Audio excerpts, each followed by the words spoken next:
Diz a palavra de Deus, Efésios 5, 25.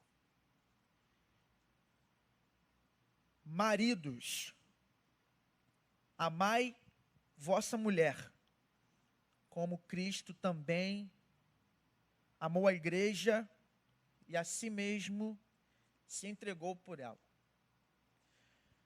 Bom, o homem segundo o Evangelho de Jesus, ele é um ser consciente da graça que há em Jesus, o seu Senhor. Esse homem, ele vai repelir o desejo por aprovação dos outros. Ele vai abandonar o senso de autojustificação. Eu jamais vi um homem verdadeiro ser especialista em dar desculpas. Um homem de verdade, ele não é especialista em dar desculpas, ele é especialista em assumir as suas culpas, as suas responsabilidades. Ele não se auto-justifica, porque ele se vê justificado pela fé somente em Jesus.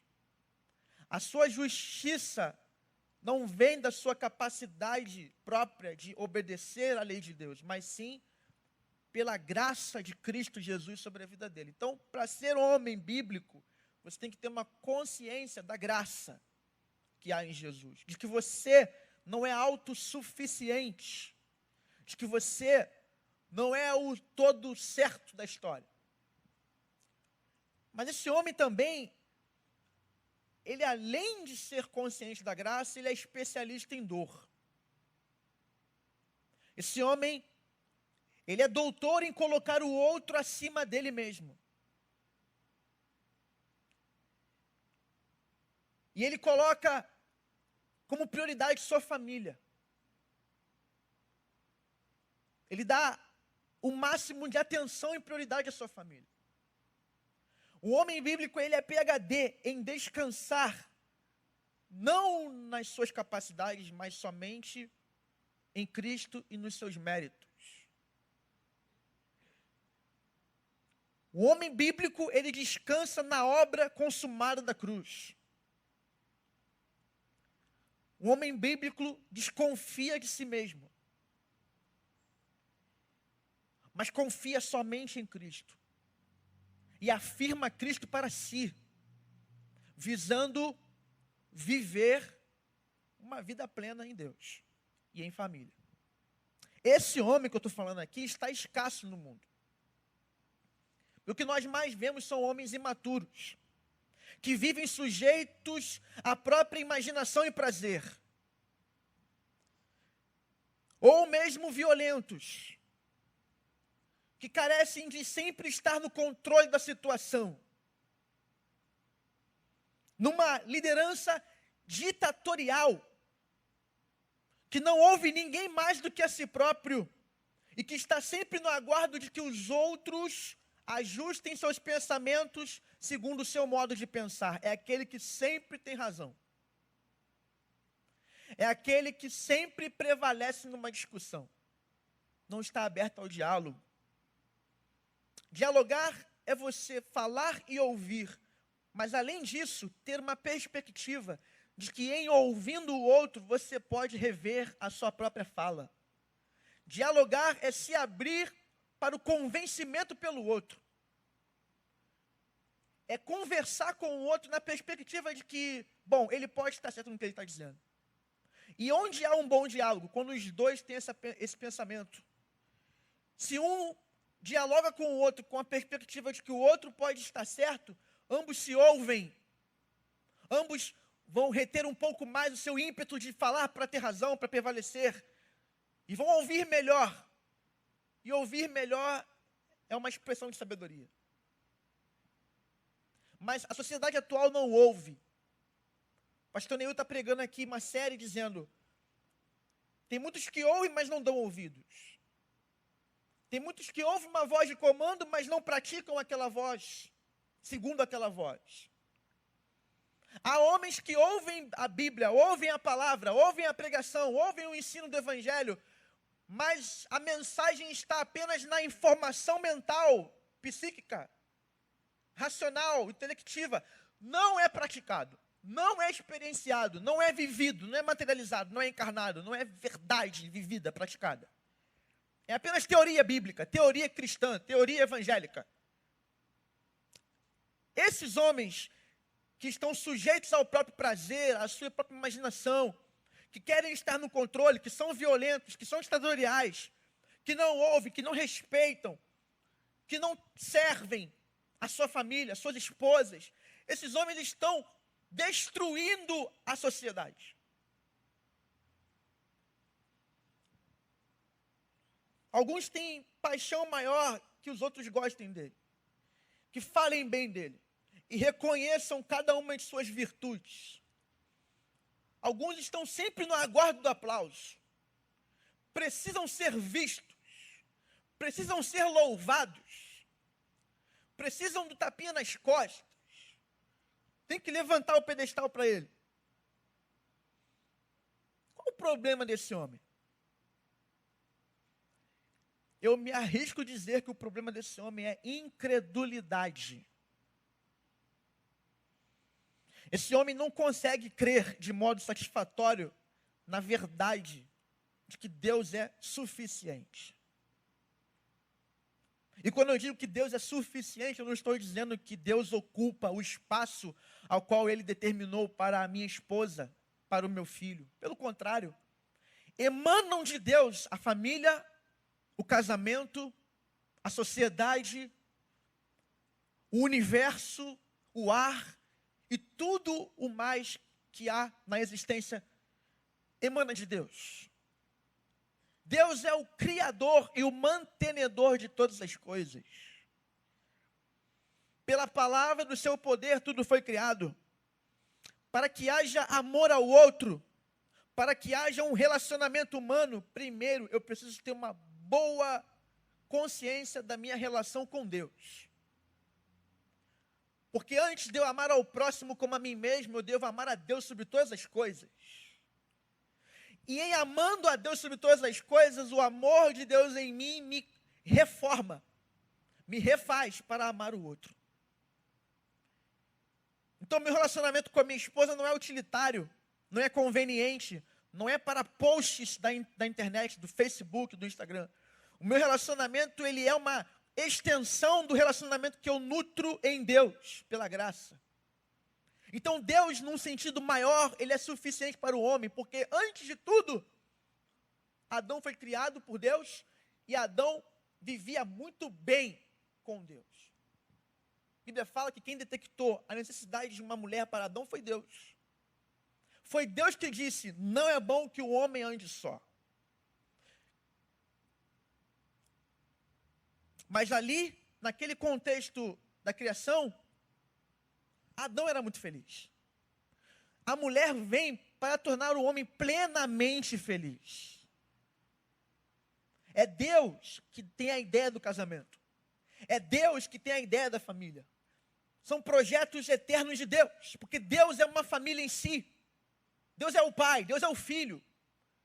Deus é o Espírito e a unidade. Esse é o plano para o mundo, para o homem viver em família, em unidade plena. E outra coisa, Deus é onipresente. Há instâncias do nosso ser que o homem não pode estar, que a mulher não pode estar, que o filho não pode estar, que ninguém pode estar, mas Deus sempre está. Deus está nos teus lugares mais escondidos. Deus está nos teus momentos mais íntimos. Deus é onipresente na tua história. A tua vida é uma vida vivida na consciência da presença de Deus. Não se relaciona-se com ninguém sem a consciência da onipresença. Não se faz nada, não se trabalha, não se busca, não se encontra nada fora da presença de Deus. Estamos na presença de Deus.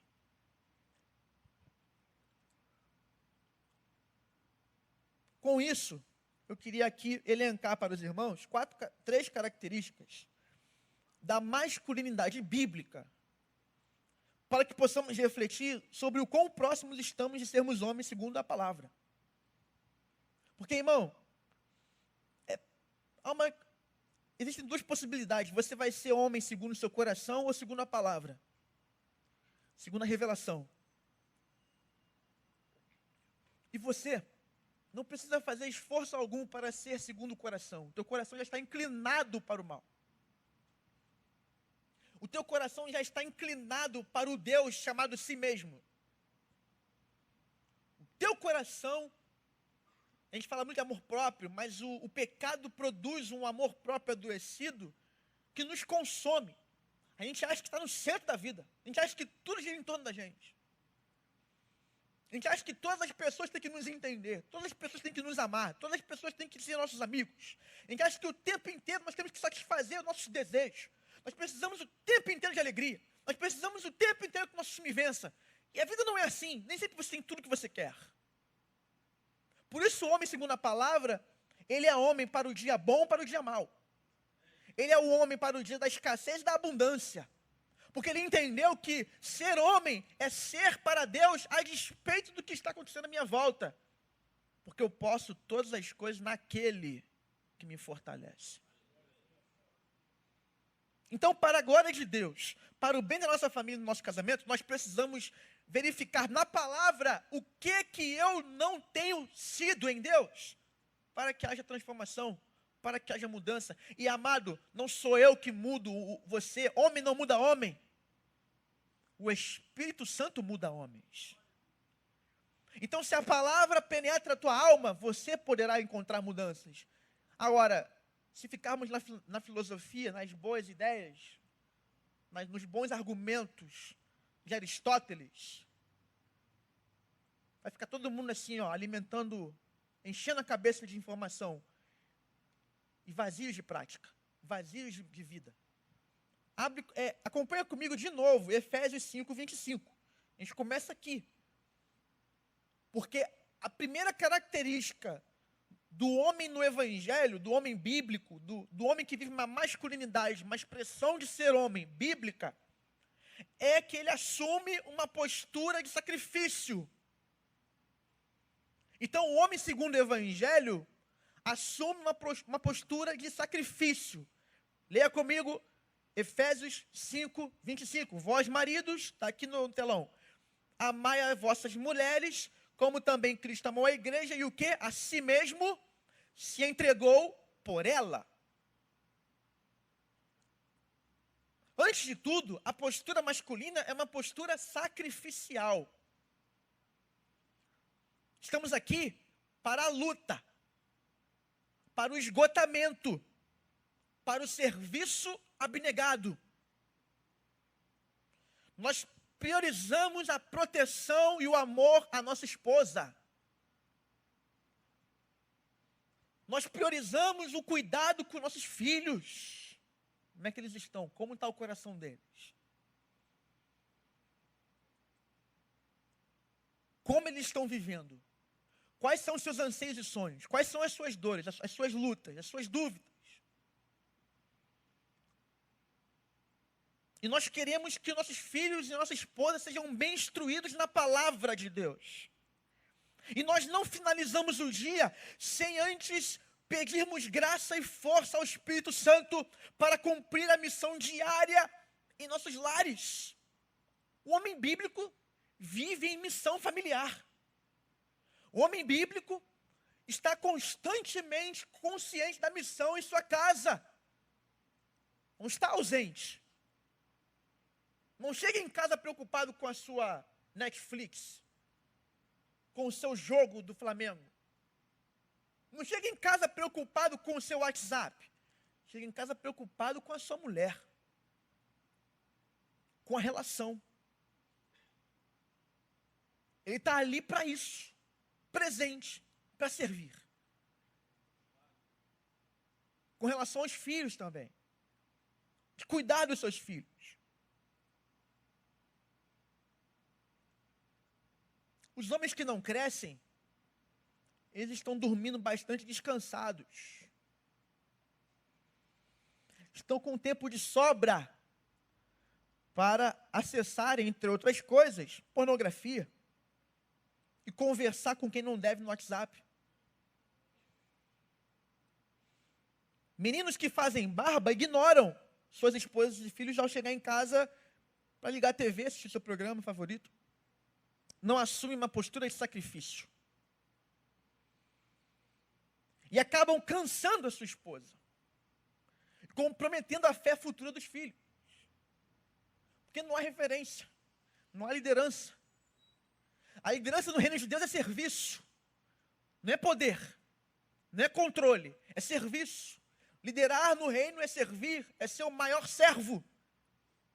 Cristo, o Filho do Homem, não veio para servir, mas o quê? Não, para ser servido, mas para servir e dar a sua vida em resgate de muitos. Então, se você não é homem, a maior referência de espiritualidade na sua casa, está errado. Tem alguma coisa errada. Então, se você imita a Cristo no casamento, você obviamente vai sentir mais dor. Porque Cristo é quem sofre pela igreja. É Cristo quem morre pela culpa da igreja. Sofre o castigo que traz a paz para a igreja. Cristo sente dor muito mais do que a igreja. A igreja sofre, mas Cristo sofreu muito mais. Na casa, a mulher sofre, mas o homem tem que sofrer muito mais. Então você vai se assemelhar a Cristo na postura sacrificial, não pensando primeiro em si, mas buscando sempre resgatar a esposa das garras do pecado. Então, irmão, a proposta do Evangelho para nós, nessa postura assumida de sacrifício, é que você saia de manhã para trabalhar, cumpra os seus deveres profissionais, seja o melhor no seu trabalho. E você saindo do seu trabalho, voltando para a sua casa, você antes de chegar em casa, você ora ao Espírito Santo. E você pede ao Espírito Santo todo dia graça e força. Para quê? Para chegar em casa e cuidar do coração da tua mulher. E cuidar do coração dos teus filhos. E demonstrar que você é referência nessa família e nessa casa. E aí você gasta tempo, gasta vida, gasta atenção, ora, lê a escritura com a esposa, ensina os seus filhos, conversa, ouve, dialoga, serve, participa, está ali nas coisas mais triviais da família ali, presente, não está no WhatsApp, não está distraído, não está descansado, não está pensando em si, está pensando no outro, está ali presente, disponível, esgotando-se fisicamente. Você trabalhou o dia inteiro.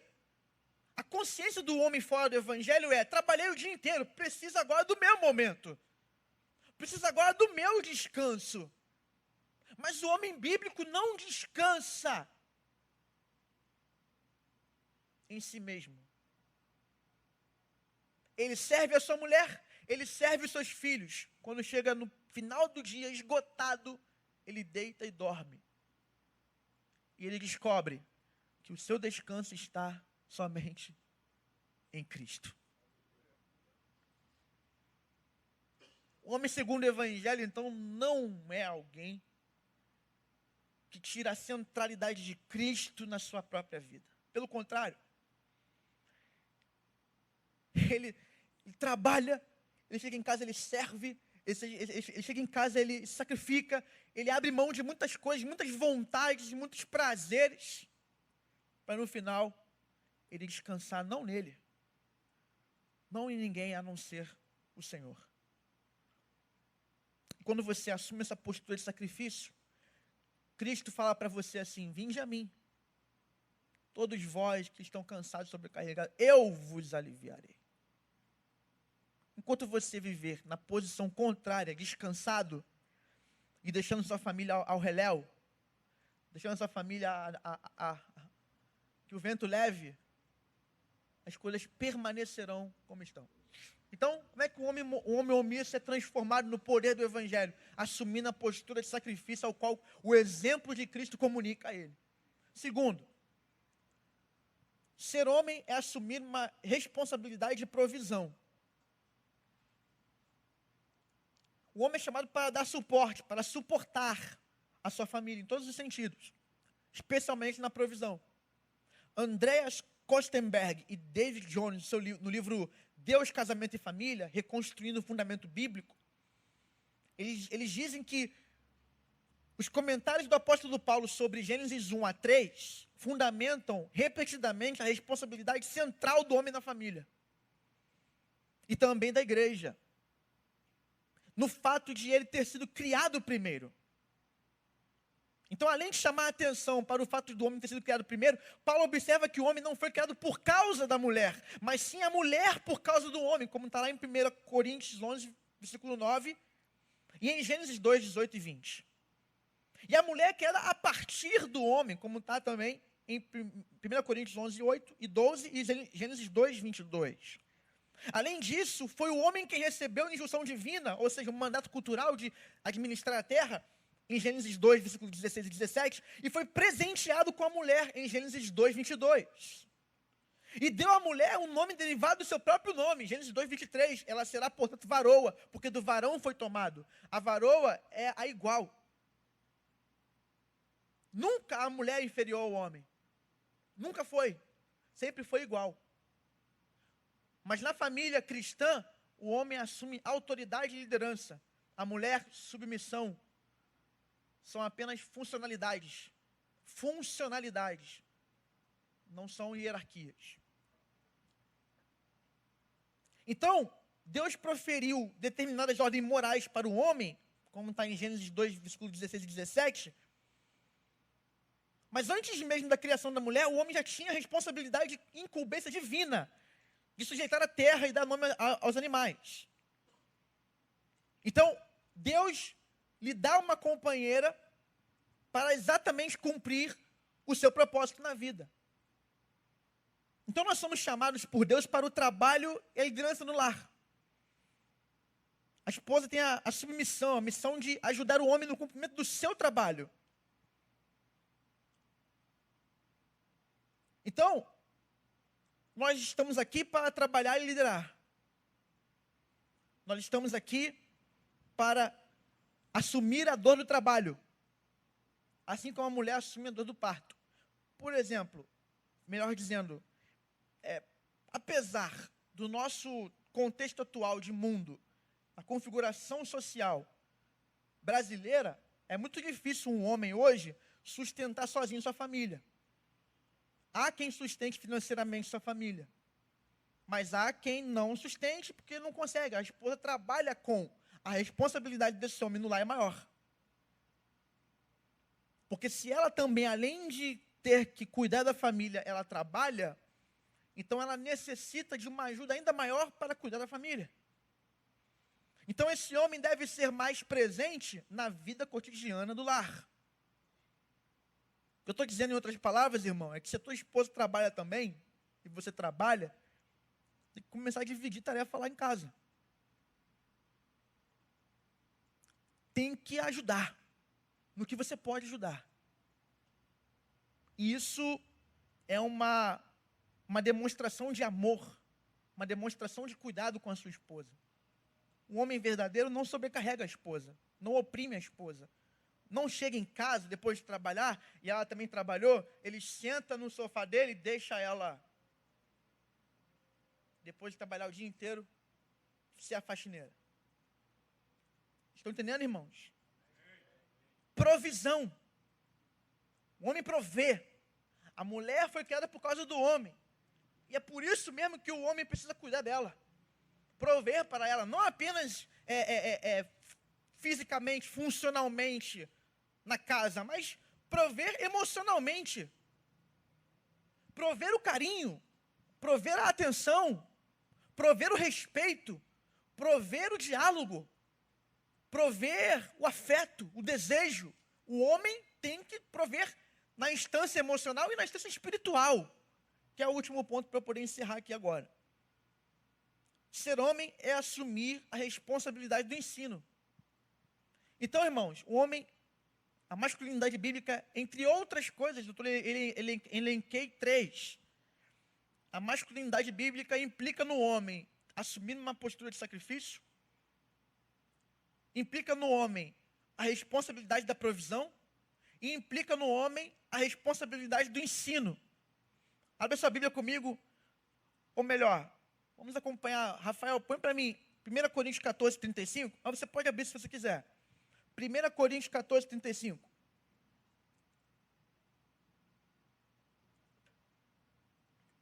Diz a palavra de Deus, um texto que é muito mal compreendido pela igreja.